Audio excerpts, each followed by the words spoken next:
welcome back to the vlog. Guess what? Something really exciting happened on the weekend that has never happened to me before in my 10 years, my 10 years of business on Instagram. I've probably been on Instagram personally, I don't know, 13, 14, maybe like 15 years. I'll have to check when I created my personal account. So I went viral, but for all the wrong reasons.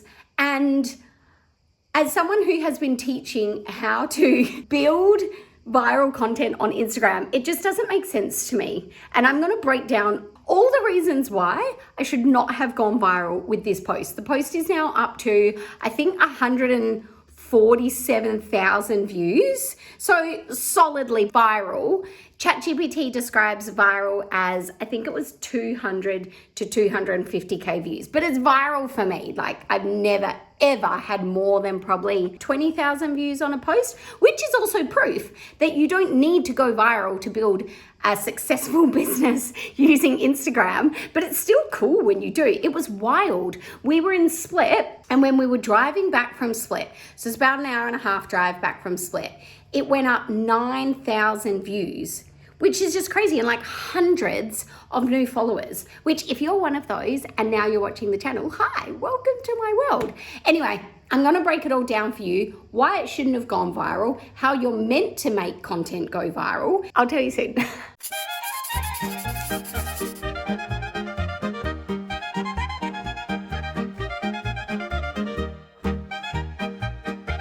A chance to break everything down for you, soz. We actually had a bit of a crazy morning, so I had to return the hire car this morning from when we went to Split to see my friends on the weekend, which was awesome, by the way, at the best time. And then we went to do a food shop, which was just absolute chaos. The car park at Lidl was chaos. There was only one trolley left. That's how chaotic it was. There was just people everywhere. I had to line up for ages. I'm like semi-grocery traumatized. Got heaps of food. By the time we got home, Tyler woke up a bit early this morning, so I only got an hour of work in this morning before he wakes up. So I lost an hour then, and then I lost 2 hours returning the car and doing the food shopping. And now I've got to go pick him up from kindy, and I had like lots of work to do.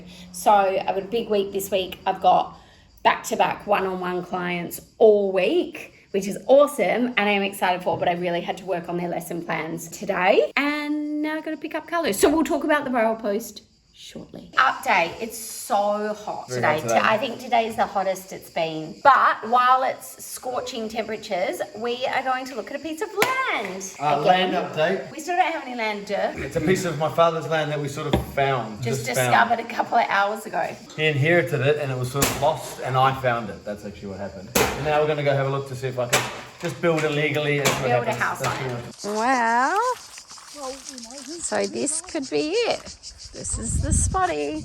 We can see the town tick, but we can't see that way because there is land blocking it, and they are my requests. Okay, we figured it out. This is it. There's a bit of a tree in the way blocking the view, but I'm sure that could be dealt with. Wow, look at this beautiful morning. So kindy's not quite open yet, so we're gonna go look for crystals on the beach. You already saw one? No way. Already? Jump on one. Did you just jump on one? What an absolutely magnificent day. How beautiful. People already swimming. Look at this beautiful water. Oh, look how long my legs are. Let's talk about when I became famous on Saturday, aka went viral, and all the reasons why I should not have become famous on Saturday. So I'm gonna put the post here so you can see the post that I went viral on for the very first time ever. Now, as you can see, there's nothing very special about this post, and it actually goes against really everything I have ever known and been taught about going viral on Instagram, and literally what every Instagram coach and expert teaches you to do if you want to go viral, which makes no sense to me. So let us discuss all the things that I didn't do that should have made me not go viral. I made notes. Okay, didn't post at my peak time and didn't post on my peak day. I was actually a few wines in and I made the post in literally 2 seconds and I was excited and just posted it. Now, I didn't use trending audio, absolutely not. I actually used the Croatian national anthem. I didn't use any hashtags on the post at all. It wasn't a reel. Apparently, the best way to reach non-followers on Instagram is from reels and or trial reels. Wasn't a reel, definitely wasn't a trial reel because it wasn't a reel. It also wasn't a carousel post. It was a single image post, as you can see, that had some text over the top. I also didn't like a single comment. I didn't reply to a single comment. It wasn't related to my account niche. I have been teaching Instagram for business on this Instagram account for 10 years. I have been talking about Instagram for business on this Instagram account for 10 years. This post has nothing to do with Instagram for business. Also, I posted it originally on 17th of July, and it was just doing like an average amount of views, average amount of engagement, nothing special. It was not until 4 days later, which was on Saturday, that I was like, this is weird. I'm getting all these new followers. And I was like, what is going on? And I actually thought, because I could tell by the names of the followers that were coming in, they're all Croatian names. I was like, maybe someone's posted about us in like a Facebook group or on a blog or something. I don't know. This is weird. I didn't realize it was from this post. And then I started seeing all the comments and I was like, And I looked at the post and yeah, I started watching the views of this post going up, not just by thousands, by tens of thousands in minutes. Literally every time I refreshed it, it was going up and up and up and up. At the time of recording this, I think we're up to 151 or 52,000 views of the post. Now, if you want to talk about, okay, well, what did I do right? Literally one thing. I tagged a location, but I tag a location in all my posts. So do you understand now why this post should never have gone viral? But you know what? At the same time, I will take it.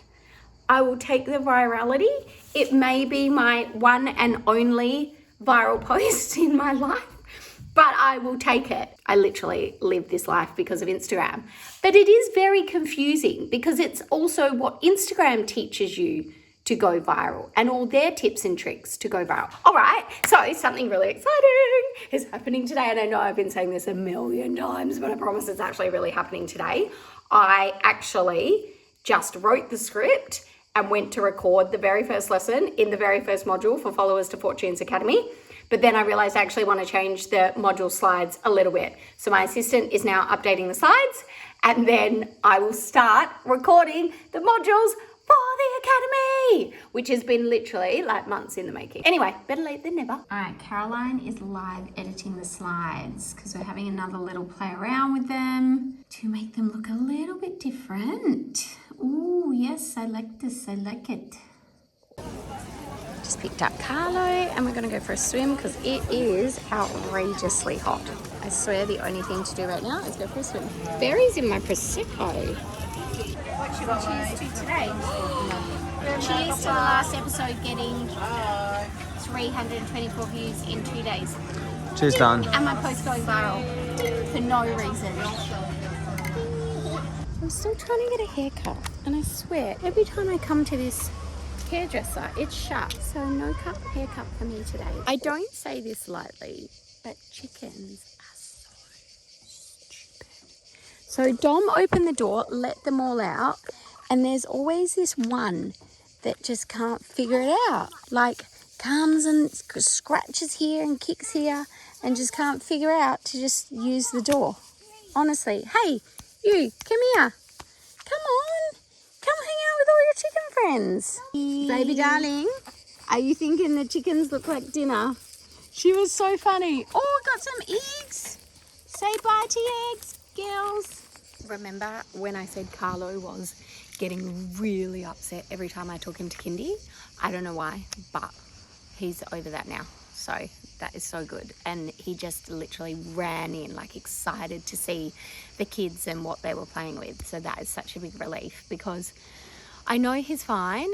And people say, oh, you know, 5 minutes later after you leave, he's fine. But I'm traumatized for the rest of the day when I drop him off and he's screaming and the teacher's holding him and he's like reaching out to me and then I can't focus for the rest of the day.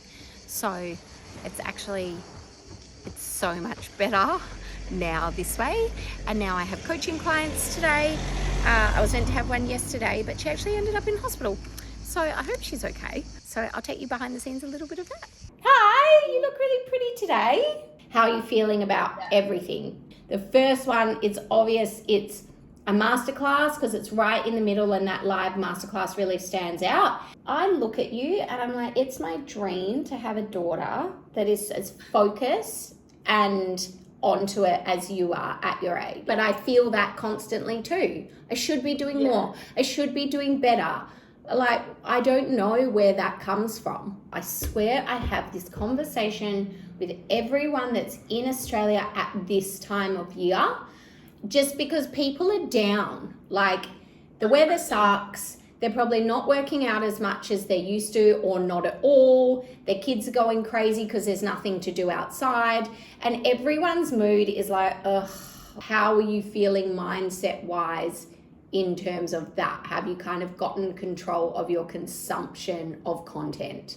And I think as well, when you're an overachiever and you're constantly trying to grow and evolve and personal development and learn more, the guilt and also shame that comes with stopping, it's really hard. Like, if I'm not constantly busy, I feel lazy. What I often find as well is that, like, things that are scalable obviously are going to take more time, effort, and consideration from the customer's perspective. That's where I think the skepticism comes from now.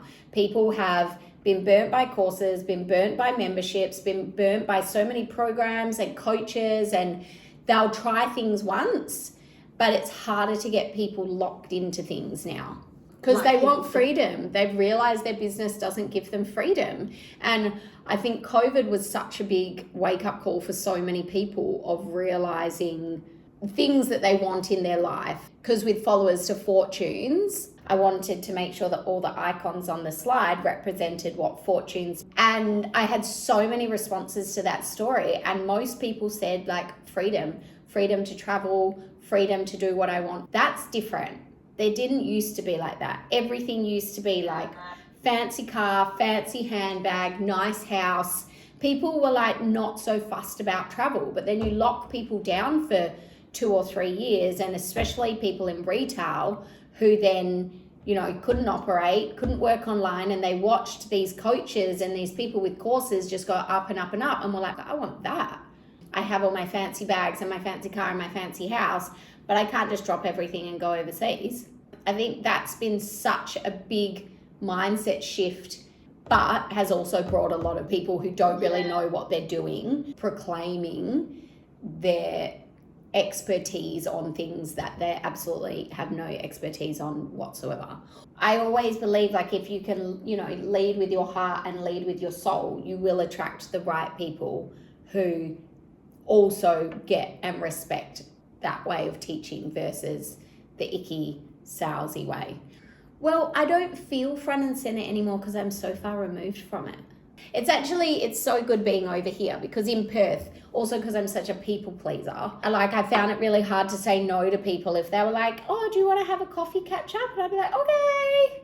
And I also had a mindset of like, if I say no to things, no more opportunities will come, because I had so much doubt in myself because I was a uni dropout. I don't know, I felt like a fraud for so long, and I felt like I had an expiration date on what I was doing and teaching, and at some point someone better would come along that had a marketing degree and had this and had that, and no one would listen to me anymore because there would be someone bigger and better in the room or in the community that was teaching like Instagram better than me. And I felt like that for so long, so I never wanted to say no to anything because I didn't want to get a reputation that like she says no to things.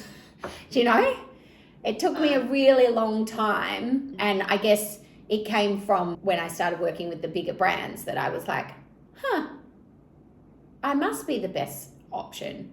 That's what it took for me to be like, okay. Well, I guess as I like learned more and more as well, I was like, how can you have a degree in something that changes so much anyway? Like, a degree is kind of irrelevant for what I'm teaching. I've got the experience. You can't learn that. Now I've come to get fed. Guys, obviously I'm a good comedian. Yeah, now I have to wash the dishes. Boo-hoo. Did he complain? Yeah, he did. Yeah. Sure, yeah. I said he could. Do you know why he's complaining? Because if I tell him I'm going to record, he gets really angry, and he's like, "No, now it's set up." So I just started recording, and then he got annoyed. Can't have the best of both worlds. Would you want an update on citizenship? Yeah, but can you feed me first? Because I'm really hungry. This is how it works. So we've waited 2 years for our citizenship paper. Now we've got a document. You are Croatian citizens. Now with that document, we can't just fly around and then give a bit of paper and be like, oh look, no, we're Croatian. In Croatia, they will give you a Croatian birth certificate after you're a citizen. So it'll say you're born in Australia and New Zealand, but it's like called a rodni list. It's the Croatian version of birth certificate. It's just all your Aussie information in Croatian. And then with the birth certificate, we can then go get the passport and the domovnica and the ID card. What's a domovnica? Domovnica is like your local ID card. Every Croatian We don't have this in Australia. Yeah. We don't have this in Australia, but it's a thing here. It's like having almost like you need it for everything, eh? Domovnica, yeah. It's legal here for adults to have it. Adults have to have an ID card. Yeah, that's like the paper that Croatia is your country. So in order to get my Croatian birth certificate, I'd gone down to the court, gave them my results saying I'm a Croatian citizen, and then they go, okay, we need a brand new apostilled, translated New Zealand and Australian birth certificate for your wife and son. So I gave them the one I gave them from 2 years ago. Oh no, it's too old. Yeah, we need one it's to with be 3 younger than months. 6 months. Well, they say 3 to 6. Yeah, see, usually it was 6, maybe now it's 3. It's just to take more money from you. Anyway, Yeah, so now that's what it is. in New Zealand I can do it all online, but now I go to Australia, you've got to make an appointment with the passport office, and that's like a 4-week mission. So My poor we're old not fully assistant there that yet. doesn't even work for me anymore. Taylor is That the is best. still working for I us. messaged her. Look, chat, look at this. So cooking is finished, yeah? Look at this. One burning, second burning. That's my bitcoins going to the air. I'm telling you. Yeah, look at this. Water boiling for nothing. Boom. What does he think? This is a hotel? You But treat this place like I it's a have a hotel. question. Why do you want to be a part of this peasant country? Because we love it here. Okay, And really, that's it's a just reason you. good enough. Because these It's these- your air. the peasant people do have large hearts. Not just hearts. Okay, there's too much X-rated content on this episode. I've had my first course, now it's time for my Yeah, I second didn't course. actually make it. I didn't make it how I'd place it for the people. Oh, so what you're saying is you just slap some things on a plate for your wife. I call it a peasant plate. Peasant plate. Thank you for my peasant toast. I'm hungry. This is a really big moment because what have I said that I have been trying to do for so long? I have been trying to start recording the modules for the course, but I keep changing my mind and the branding and the order and the this and the that because, like, let's be honest, creative life. But oh my gosh, the first module with the first script with finalized slides is ready to go, and tomorrow my first coaching client isn't till 9:45. So tomorrow morning I'm going to record the first lesson of the first module, and it's actually happening. And it's also not just because of branding. It was the whole setting up, closing down my business in Australia, setting up another business, switching platforms, doing all the things. Like, there has been so much happening behind the scenes before I could start recording this, so that I basically didn't have to redo it and keep redoing it and redoing it. I just wanted to do it once. Let's see if I have to keep redoing it. But my plan is to only have to do this once. Anyway, I'm excited. You know, it's like, I wish I could just start it now, but Don's gone to pick up Carlo and Carlo's going to be home at any moment. And these are sort of, obviously, like, I love being a mum and I wouldn't change it for the world. But before being a mum, you could just like zone into something. And like when I started teaching social media workshops, or when I started my business and I wanted to create this program to teach these workshops, I literally worked on it for like 3 weeks straight. And when I say straight, I would try and go to sleep and then I'd wake up so excited because I'd have a different idea for what to teach or how to do it. And I just get up and start working. And I think in that 3 weeks, I worked for like 17 hours a day straight on my laptop. I turned the internet off because I knew what I had done to grow my business on Instagram, and I didn't want to be distracted or sidetracked by anything.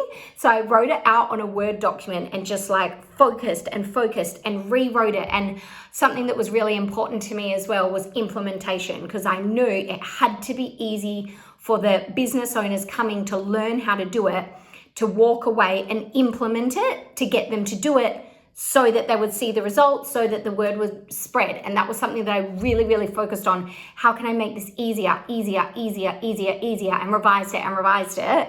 And then I finally came up with a lesson plan. I can't do that now, you know. I have my like 3 to 4 hours a week. That's something that's like frustrating about being a mum in business, is that you don't always have your best ideas and motivation in the time that you have allowed to work.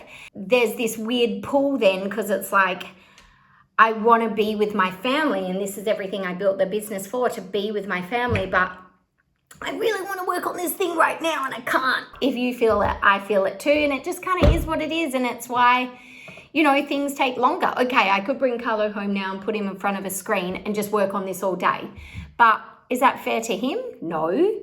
Is that like the point of the bigger picture, which was to create a business so that I had freedom and flexibility to work when I wanted to, so I could be with my family and my son as much as possible? You get my point. Like, if you're a mum working from home, you get my point. Or a dad. Anyway, tomorrow, after I drop Carlo at kindy, it's happening. Oh my gosh, I just walked upstairs and this one just looks at me like, hey, are you just having a little cutie snooze and you're just the comfy little kitten? You are a little cutie monkey.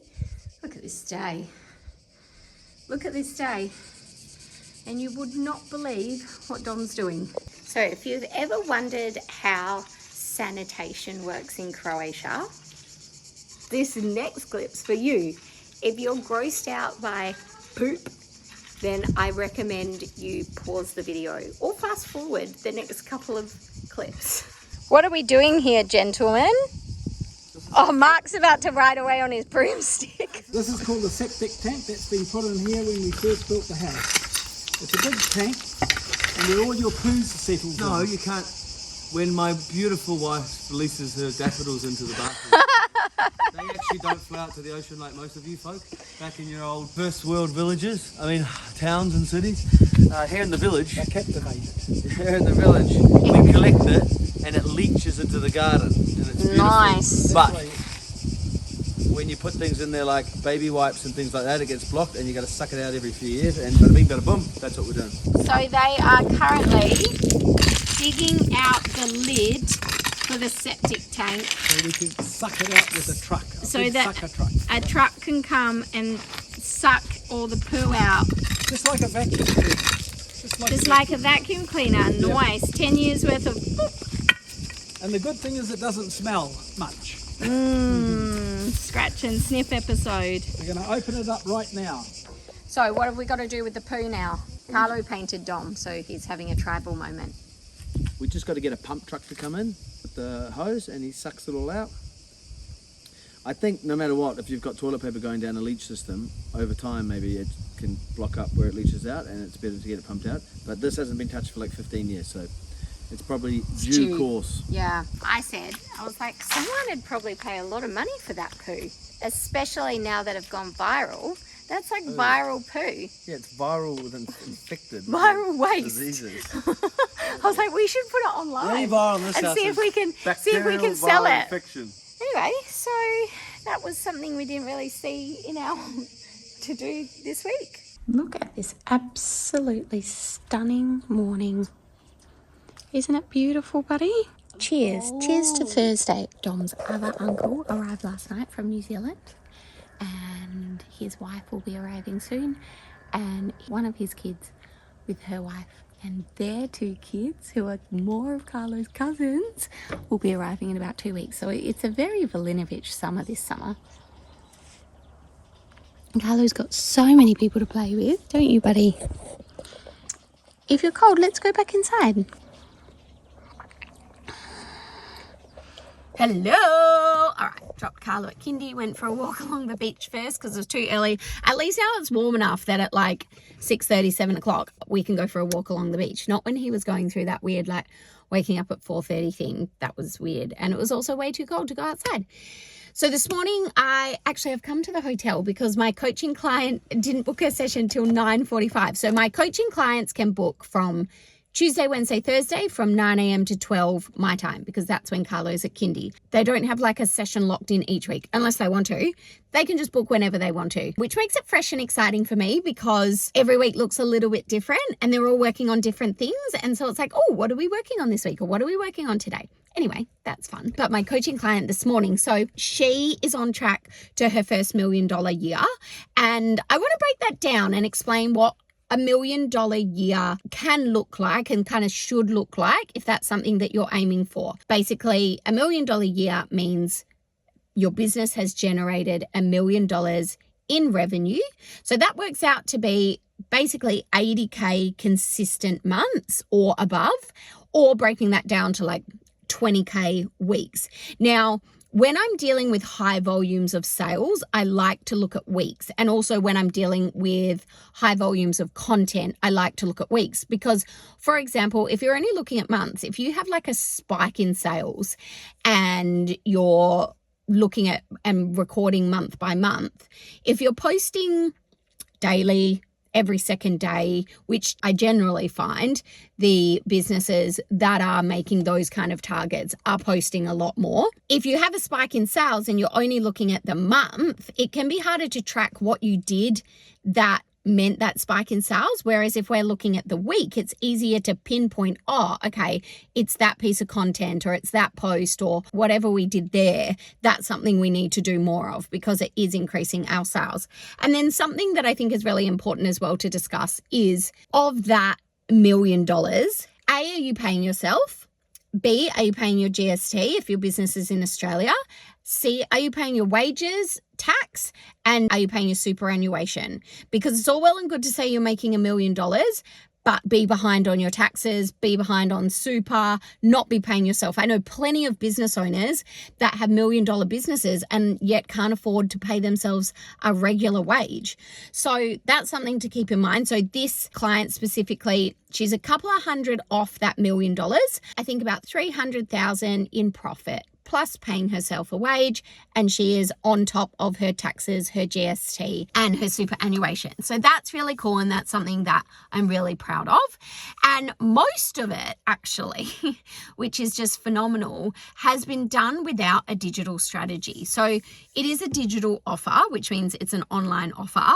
But what I'm helping her build is the digital strategy now to match the offer, because she's been able to achieve such incredible results in her business without the strategy, but from delivering really, really good results to her client, but with now a strategy in place to be able to consistently hit those 20K weeks, then consistently hit those 80K months. That's where she's going to be able to smoothly scale to $1 million in revenue. And smoothly scaling is much nicer than panic scaling, not having systems in place, even growing too big too quick. It's stressful. And there is a lot of pressure that comes with having a business that is generating those kind of figures. And if you see anyone online that says, like, I made $1 million and it was easy, please run the other direction. Getting to that first $1 million, it's not easy. And once you've got systems set up to scale, that's when it can feel easier, but there's still a lot of stress and pressure that comes with it, because you've got the financial stress of dealing with really big numbers, okay? And that can be scary. And then it's a lot of pressure on you as well, if you're at the top, to make decisions and come up with ideas and make calls that sustain those really big numbers. And then most people that are scaling to that size, not everyone, but most people, they've got a big team. And then there's the pressure that comes with knowing that these people are relying on your business to perform well so that they can get paid, so that they can support their families, especially if they have kids. Then you're like, I'm not just kind of employing you, but the whole family relies on your business to send their kids to school and put food on the table. And even if they don't have kids, you know, pay mortgages or get mortgages. There's a lot of pressure that comes with that. So just know that with success does come stress, does come pressure. And that's why it is so important to do, you know, mindset work and personal development so that you can absolutely handle the pressure, so that you feel proud along the journey, and that when these stressful situations come up, you don't give up. Because there's plenty of time along the route of my business that I wanted to give up, plenty of times.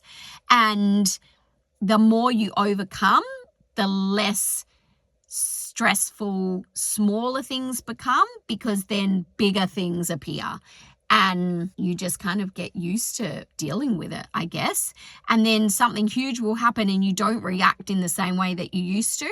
And you're like, oh, like a year ago, that would have just sent me spiraling. But now I'm like, oh, okay, that's today's problem. What's next week's problem? So that's a breakdown of, what it's like to earn $1 million. It's something that people talk about really openly now. I feel like they didn't used to talk about it so openly before, but it is the reality of what that actually looks like for your business.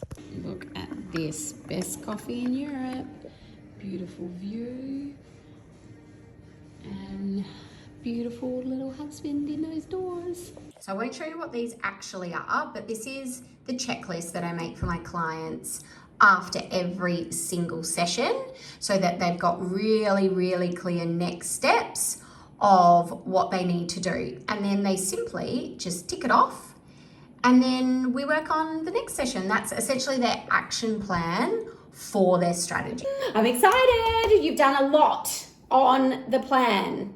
How are you feeling? Yes, love that picture of you. We're not dealing with business to business.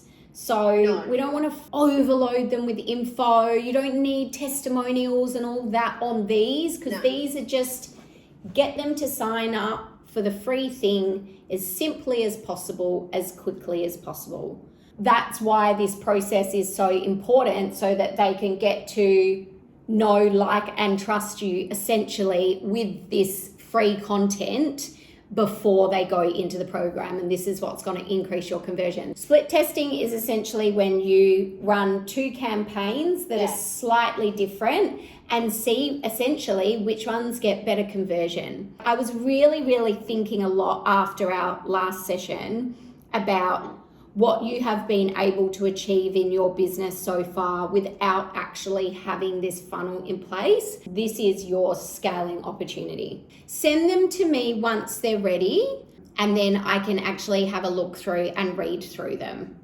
So I just want to make sure that we have covered every step. Guys, oh my God, I just recorded my first lesson. My first lesson for the course. It actually took me 3 goes to get it right, because I got like a bit nervous and then I was like rambling. Oh my God, first lesson for the course is officially recorded. God, I thought this day would never come. Now I just have like 90 more lessons to go, and then it's ready. Good morning, happy Friday. Beautiful day today. I mean, when isn't it a beautiful day? Anyway, Friday is my day off, so I'm going to go to Matriska, I'm going to get a massage, I'm going to do the food shopping, and then I'm going to go annoy husband at work and make him make me some food. I'll see you later. Came in to have a nice peaceful breakfast, and they're fighting, so I had to write this note. Yeah? Do you want to see the note I wrote them? Love each other. Guys, there's something on your kitchen whiteboard that you need to read. What a day. Look at this day. People at the Peel. It's a nice day today. Even the flowers are happy. Just not your end, Dom.